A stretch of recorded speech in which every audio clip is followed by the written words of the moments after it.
Hi everyone, it's me again, Valencia Mackie, the author of the 10 Best Practices of Highly Efficient Tenants and Landlords. And like I said, I am so excited with you guys to share these tips.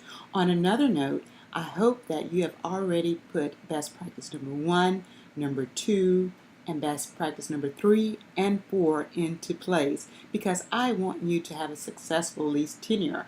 Although there are more to these concepts, if you have an idea, it will lead you or get you on the right path. So with that being said, I am going to share with you best practice number 5.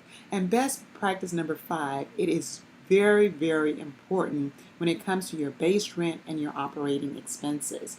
And that and pretty much any other charge in your lease. And that being said, you're going to review the landlord's calculations of those charges. You're going to do an audit, but I like to call it a review of those expenses because it is essential to whether you're the property manager doing the calculating those expenses on the behalf of the landlord, or you are the landlord and you don't have a property management company overseeing your asset and you're doing the day-to-day operations yourself and also being a tenant. You want to make sure that you are reviewing those calculations.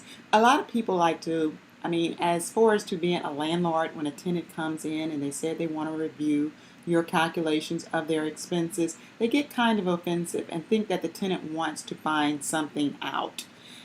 And of course, they want to find out if their expenses are being calculated pursuant to the lease. And if you are a landlord and you are performing those calculations accordingly, you don't have a problem. You'll come in and lay it all out before them and let them go through it. And that's what a landlord should do. Because in actuality, the review of the lease expenses is just a checks and balance system. It's just like, now I have this in my book, it's just like with the IRS. We being a taxpayer, we prepare our taxes or we have somebody prepare them for us. And then we send those to the IRS and in turn they have their person review what we have calculated.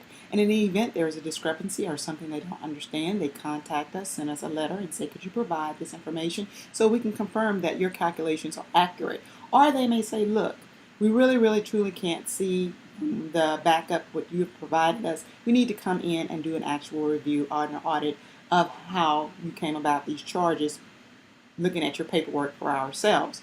And that's the way it is, and it should be when it comes to a review of the landlord expenses, especially when it's pertaining to the operating expenses pursuant to the lease, that lease audit clause. So with that being said, on another note, like I told you, best practice number 1, number 2, number 3, and number 4. And like I said, hopefully you've seen my videos and you are putting those into practice and putting measures in place to ensure that you have something in place going forward. And now you have best practice number 5. So you want to make sure that you are doing best practice number 5. You are reviewing those expenses, and like I said, getting back again to if you're a landlord, that you are double checking and making sure that you are performing those calculations pursuant to the tenant's lease.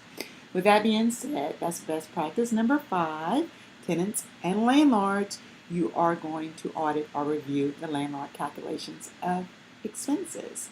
Until my next video, where I will share with you best practice number 6, you guys be blessed. And on another note, spread the word. CRE Lease Talk is helping the commercial tenant, landlord, and property management companies when it comes to understanding their lease, and direct them to our website where they'll be able to get additional information.